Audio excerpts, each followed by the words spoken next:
जो आपका अदालती निज़ाम है, जो 9 मई के करने वाले हैं, उसके जो सहूलतकार हैं, उसके जो मनसूबा साज हैं, जब वो उनको ढील देगा, जब आप उनको कैफरे करदार पे नहीं पहुंचाएंगे, तो मुल्क के अंदर इंतशार और ये जो मॉब मेंटेलिटी है, ये फाशिज्म है, ये फस्तायत है, ये मजीद फैलेगी। ये जो वाक़या हुआ बन्नू का हुआ, ये जो दहशतगर्द हैं, इनके साथ ये डिजिटल दहशतगर्द कैसे वेल सिंक्रोनाइज थे कि जैसे ये वाक़या होता है तो सोशल मीडिया पे एकदम हंगामा खड़ा कर दिया जाता है कि फ़ौज ने सीधी निहत्थे लोगों पे गोलियां चला दी। पुरानी तस्वीरें, दूसरे ममालिक की बच्चों की तस्वीरें, ज़ख्मी बच्चों की निकाल के लगाई जाती हैं कि ये देखें जी बन्नू में आज ये बच्चे को मार दिया गया, गोली मार दी गई। किस तरह फिर वो डिजिटल टेररिस्ट जो से हैं, वो एक्चुअल टेररिस्ट की सपोर्ट में वो नेक्सस किस तरह आपके साथ काम कर रहे हैं। अदालती निज़ाम 9 मई के मनसूबा साजों को ढील देगा तो इंतशार बढ़ेगा। सोशल मीडिया पर फौज के खिलाफ मुहिम डिजिटल दहशतगर्दी है। फौज और आवाम का रिश्ता कमजोर किया जा रहा है। DGISPR lieutenant general Ahmed Sharif Chaudhry ने कहा, हकीकी और डिजिटल दहशतगर्द एक जैसा काम कर रहे, ऐसे लोगों को इजहार राय की आज़ादी का हीरो बनाया जा रहा। सोशल मीडिया पर फेक न्यूज़ के जरिए मजमूम अज़ाइम थोपे जाते हैं, इसका पता नहीं चलता कौन कहां से कर रहा है। इसे कानून ने रोकना है। फौज के खिलाफ मुनज़्ज़म प्रोपेगेंडे और झूठी खबरों में इजाफा हुआ। 9 मई के बाद इंतशारी टोले ने प्रोपेगेंडा किया कि फौज ने जत्थों को गोली क्यों नहीं मारी।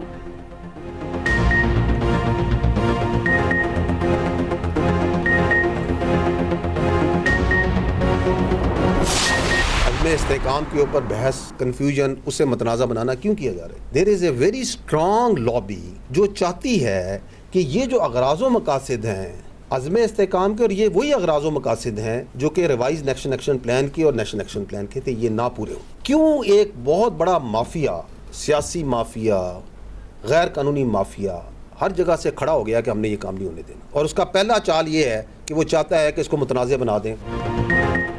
सियासी माफिया चाहता है अज़्म इस्तेहकाम को मुतनाज़ बना दिया जाए। मजबूत लॉबी चाहती है नेशनल एक्शन प्लान पर अमल दरामद ना हो। DGISPR की news conference, lieutenant general Ahmed Sharif Chaudhry ने कहा, अज़्म इस्तेहकाम का ज़रबे अज़्ब से गलत मुआवजना किया जा रहा। ये कोई मिलिट्री ऑपरेशन नहीं बल्कि दहशतगर्दी के खिलाफ मरबूत मुहिम है। इंतहाई संजीदा इशूज़ को सियासत की भेंट चढ़ाया जा रहा।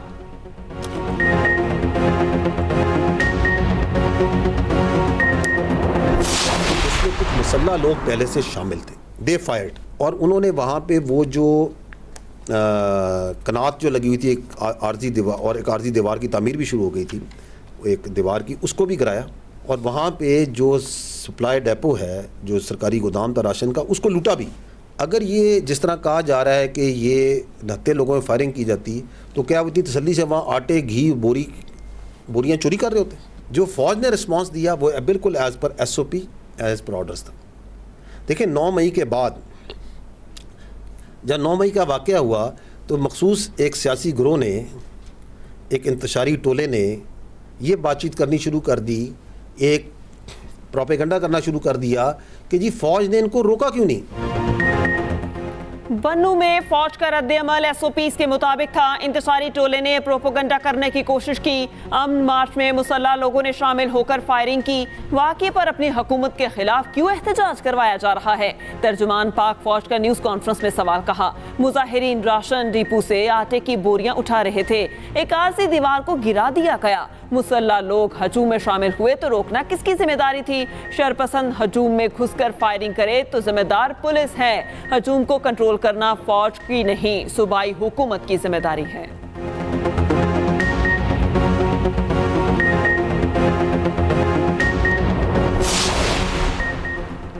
पाकिस्तान में कोई नो गो एरिया नहीं, दहशतगर्दी के खिलाफ जंग हमारी बका का मसला है। DGISPR ने न्यूज़ कॉन्फ्रेंस में कहा, 50% मदारिस का पता ही नहीं उन्हें कौन चला रहा है। लाखों नॉन कस्टम पेड गाड़ियां मौजूद, दहशतगर्द भी यही इस्तेमाल कर रहे। कुछ इलाकों को कई बार क्लियर कर चुके मगर हुकूमतें अपना काम नहीं करती। अज़्म इस्तेहकाम का मकसद दहशतगर्दों और जराइम पेशा माफिया का ताल्लुक खत्म करना है। दहशतगर्दी, जुर्म और स्मगलिंग से हासिल पैसा सोशल मीडिया पर लग सकता है। फैसलाबाद में TLP के हालिया धरने में फौज का किरदार मुस्तरद कर दिया। कहा, धरने का मौजू फ़लस्तीन था। मौजू की हसासियत को मद्देनजर रखते हुए हल की कोशिश की गई।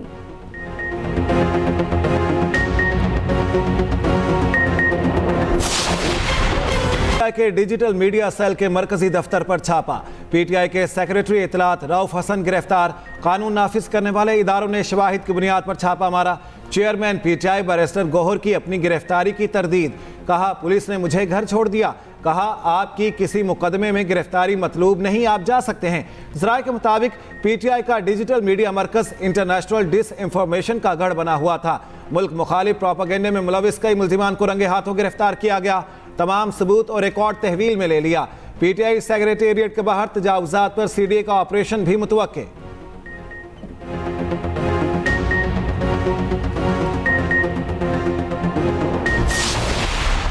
हम लेके वो फाइनलाइज कर रहे थे अपने जो भी हमारे एफिडेविट्स हैं जो कि सुप्रीम कोर्ट के हुक्म पे हमने जमा कराने थे, तो बुनियादी तौर पे ये उसको उठा के ले गए। मुल्क में कोई जमहूरियत नाम की कोई चीज़ है नहीं और ये जो हुकूमत में बैठे हुए हैं इनका ख्याल ये है कि इसी तरह की फाशिस्ट तरीके से फस्तायत से मुल्क की सबसे बड़ी सियासी जमात उसका रास्ता रोका जाए।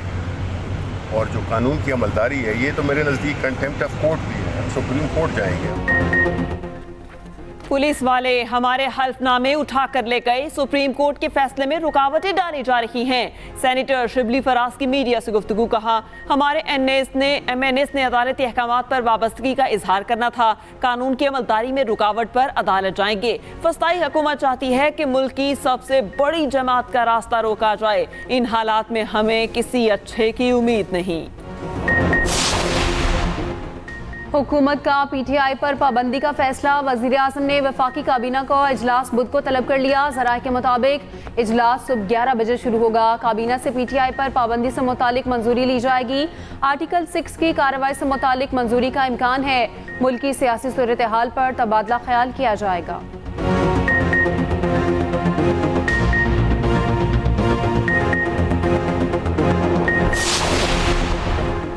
बन्नू वाक़े पर कायम जिरगा आज वज़ीर आला केपी से मुलाकात करेगा। 40 रुकनी जिरगे के मुतालिबात से वज़ीर आला को आगाह कर दिया गया। अरकान अपना चार्टर ऑफ डिमांड पेश करेंगे। अली अमीन गंडापुर मुशावरत के जरिए अहकामात जारी करेंगे।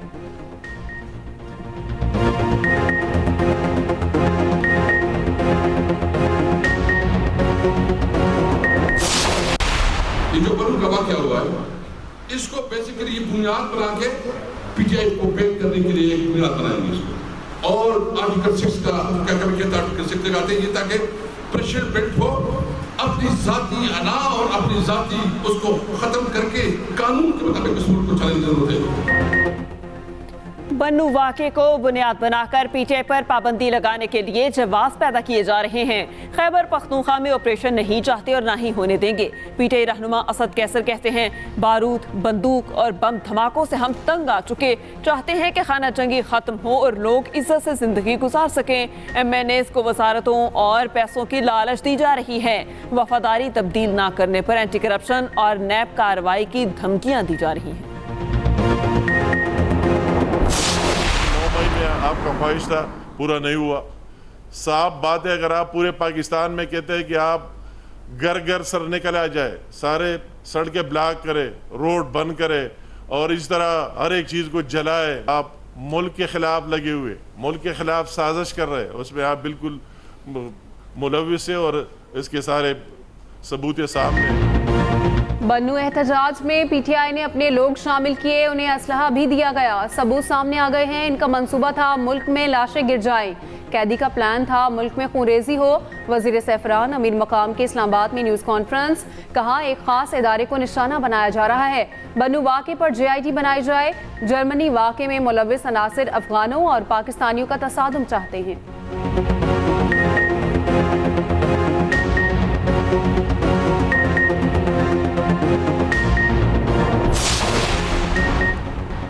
वज़ीर आला पंजाब मरियम नवाज का चिकन की कीमतों में मुसलसल इजाफे पर इजहार तशवीश। इजलास तलब कर लिया।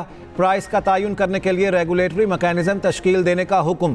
कहती है महंगाई किसी सूरत काबिल कबूल नहीं। माफिया को महंगाई की इजाज़त नहीं दे सकते। चिकन की कीमत आम आदमी की पहुँच से बाहर नहीं होनी चाहिए। मुतल्लिका इदारे फील्ड में मॉनिटरिंग करें। उधर वज़ीर आला पंजाब से स्पीकर पंजाब असम्बली मलिक अहमद खान की मुलाकात। सियासी सूरत हाल समेत अहम उमूर पर गुफ्तगू।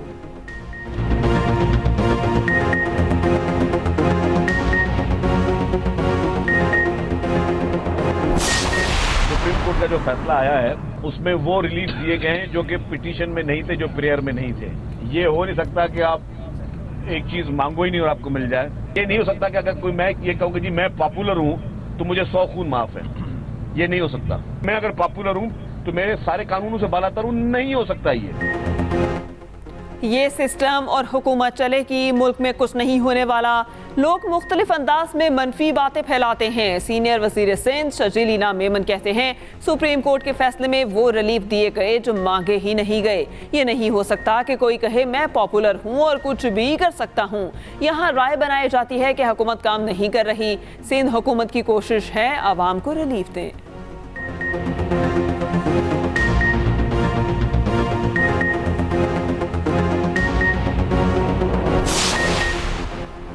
PTI international media coordinator Ahmad Waqas Janjua ATC में पेश। तफ्तीशी अफसर ने अदालत को बताया अहमद जंजुआ से धमाका खेज मवाद बरामद हुआ। कलअदम तंजीमों से ताल्लुकात का इल्जाम। मजीद तफ्तीश और रिकवरी के लिए 15 रोजा जिस्मानी रिमांड की सदा। अदालत ने 7 रोजा जिस्मानी रिमांड दे दिया। 29 जुलाई को दोबारा पेश करने का हुक्म। उधर इस्लामाबाद हाई कोर्ट ने अहमद जंजुआ की गिरफ्तारी सामने आने पर बाजियाबी की दरख्वास्त निपटा दी। पुलिस को अहमद जंजुआ की अहलिया से मुलाकात कराने की हिदायत।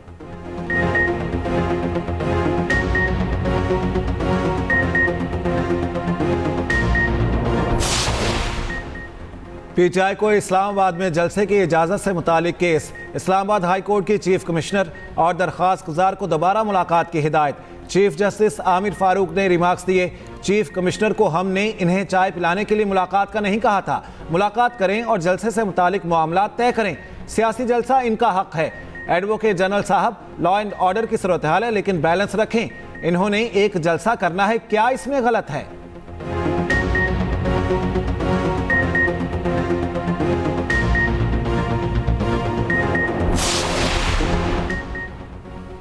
दोबारा इलेक्शन की जरूरत नहीं। फॉर्म 45 की बुनियाद पर सीटों का फैसला किया जाए। अमीर जमात इस्लामी हाफिज नईम कहते हैं पाकिस्तान में जमहूरियत को आगे बढ़ाना है तो फिर फैसला करना पड़ेगा। डिक्टेटर्स की गोद में पलने वाले सियासतदान नाकाम हो चुके। आइन की बहाली, बालादस्ती और जमहूरियत के लिए सबको यकजान होना चाहिए।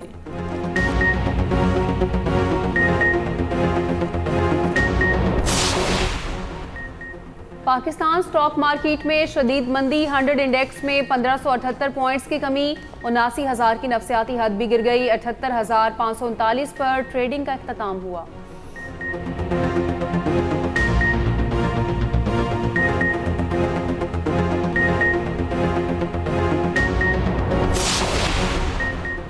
फ्लावर मिल्स कमीशन सिस्टम के तहत आटा फरोख्त करेंगी। वफाकी हुकूमत और फ्लावर मिल्स एसोसिएशन में मुज़ाकरात कामयाब।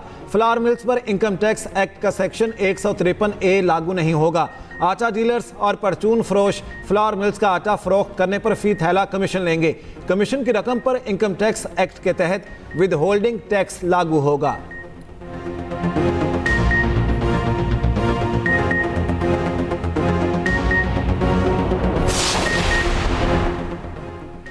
कराची में फिर बादल बरस पड़े। मुख्तलिफ इलाकों में बारिश। स्टील मिल समेत मुल्हिका इलाकों में बारिश। गुलिस्तान जौहर में गहरे बादल छा गए। उधर मानसून का चौथा स्पेल आज से शुरू होगा।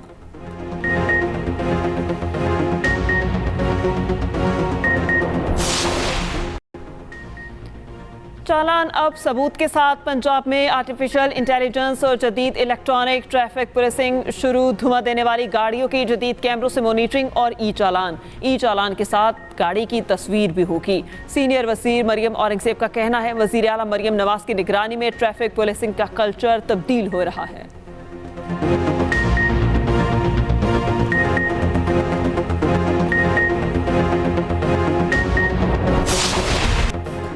अमरीकी सदर जो बाइडन अगली मुद्दत के लिए सदारती दौर से दस्तबरदार। सदारती उम्मीदवार के लिए कमाला हैरिस का नाम तजवीज़ कर दिया।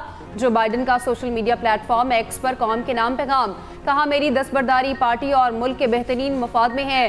बाकी मुद्दत बतौर सदर फराइज की तकमील पर तवज्जो दूंगा। हफ्ते को कौम से खिताब में तफसील से बात करूंगा। कमाला हैरिस कहती हैं सदारती उम्मीदवार के लिए सदर बाइडन की तौसीक एजाज है। रिपब्लिकन उम्मीदवार डोनाल्ड ट्रंप खुश। कहा बाइडन की जगह कमाला को हराना ज्यादा आसान होगा। जो बाइडन अमरीकी तारीख के बदतरीन सदर हैं।